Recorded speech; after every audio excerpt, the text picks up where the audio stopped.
Alors on a vu la fois passée dimanche dernier que Dieu nous demande maintenant des engagements actifs, Jean-Georges. C'est exact. La mission ou l'évangélisation est un mandat principal de la vie de disciple. Le service en est un autre. Je vous propose d'écouter la lecture de Marc, chapitre 10, versets 32 à 45. Vous pouvez ressortir vos Bibles. Donc c'est l'évangile de Marc, chapitre 10, les versets 32 à 45. Ils étaient en chemin pour monter à Jérusalem et Jésus allait devant eux. Les disciples étaient effrayés et ceux qui le suivaient étaient dans la crainte. Jésus prit de nouveau les 12 avec lui et commença à leur dire ce qui devait lui arriver. Nous montons à Jérusalem et le Fils de l'homme sera livré aux chefs des prêtres et aux spécialistes de la loi. Ils le condamneront à mort et ils le livreront aux non-juifs.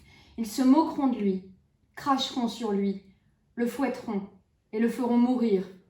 Et 3 jours après, il ressuscitera. Jacques et Jean, les fils de Zébédée, s'approchèrent de Jésus et lui dirent : « Maître, nous voudrions que tu fasses pour nous ce que nous te demanderons. » Il leur dit : « Que voulez-vous que je fasse pour vous ? » ? « Accorde-nous, lui dirent-ils, d'être assis l'un à ta droite et l'autre à ta gauche quand tu seras dans ta gloire. » Jésus leur répondit : « Vous ne savez pas ce que vous demandez. Pouvez-vous boire la coupe que je vais boire, ou être baptisé du baptême dont je vais être baptisé ? » « Nous le pouvons, dirent-ils. Jésus leur répondit : « Vous boirez en effet la coupe que je vais boire, et vous serez baptisés du baptême dont je vais être baptisé. Mais quant à être assis à ma droite ou à ma gauche, cela ne dépend pas de moi, et ne sera donné qu'à ceux pour qui cela est préparé. » Après avoir entendu cela, les 10 autres commencèrent à s'indigner contre Jacques et Jean. Jésus les appela et leur dit : « Vous savez que ceux que l'on considère comme les chefs des nations dominent sur elles et que leurs grands les tiennent sous leur pouvoir. Ce n'est pas le cas au milieu de vous. Mais si quelqu'un veut être grand parmi vous, il sera votre serviteur. Et si quelqu'un veut être le premier parmi vous, qu'il soit l'esclave de tous. En effet, le Fils de l'homme est venu non pour être servi, mais pour servir et donner sa vie en rançon pour beaucoup. » Alors, il y a quelques mots et expressions dans ce passage qui peuvent être difficiles à saisir, comme boire la coupe et même baptême. Oui, c'est vrai.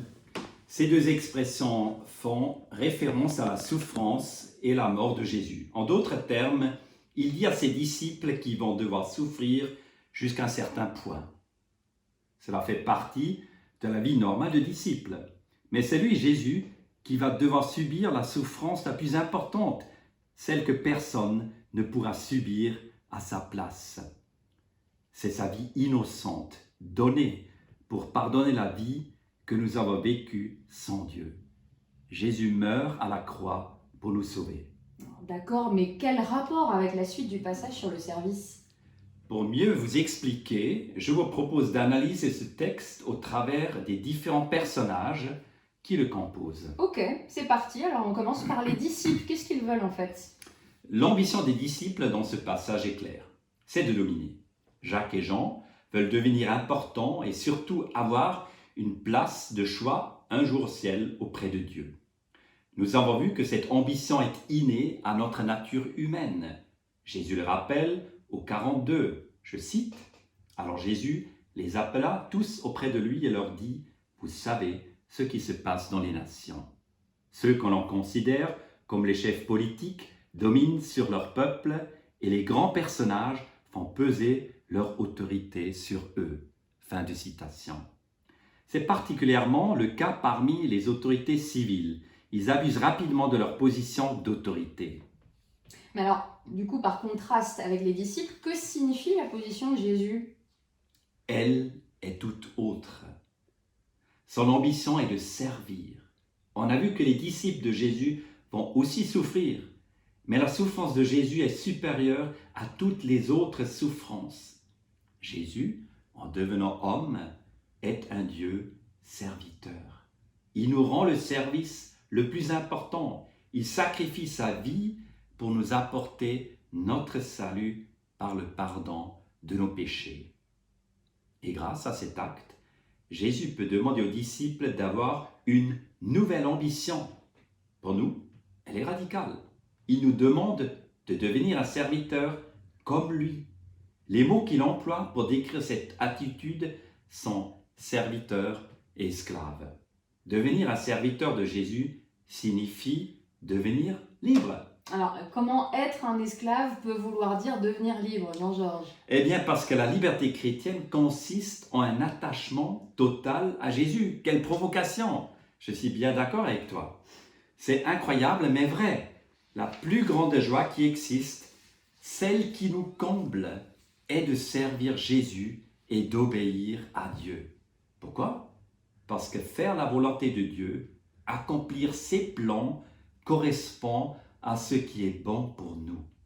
Alors, merci Jean-Georges pour cette explication bien complète, mais j'aimerais qu'on revienne à la question du début. Qu'est-ce qui est plus facile? C'est la première question que tu m'as posée. Qu'est-ce qui est plus facile? Aider ou se laisser aider? Servir ou être servi? Qu'est-ce que j'en fais? Qu'est-ce qu'on en fait dans notre vie, tout ça concrètement? Je te donne un exemple. Est-ce que quelqu'un t'a déjà lavé les pieds, comme ces hommes d'une autre époque qui rentraient pleins de poussière de longs voyages? Alors non, ça m'est jamais arrivé. Se faire laver les pieds est une expérience bizarre, parce qu'à la fois bienfaisante et légèrement humiliante. Se laisser servir peut être humiliant, parce que celui qui aide est autonome, contrairement à celui qui se fait aider. Mais en devenant disciple de Jésus, tout change. J'ai besoin de son pardon, c'est-à-dire de son aide.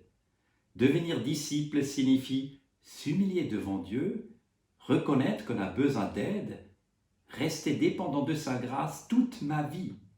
Et un disciple a besoin de son maître. Oui, ce service de Jésus à notre égard est et restera primordial. On a constamment besoin de sa bonté, de son amour, de sa miséricorde et de son pardon. Ce service est fondamental et cette dépendance envers Jésus restera tout au long de notre vie. Et ce qui est dingue, c'est que Jésus est maître et serviteur. Oui, sans ce service préalable, nous ne pouvons pas servir les autres. Pourquoi? Parce que c'est exigeant. Il faut être très fort pour pouvoir servir, contrairement à ce qu'on pense. Aider nécessite la bonne motivation quand arrivent les déceptions, le refus de l'aide, l'ingratitude.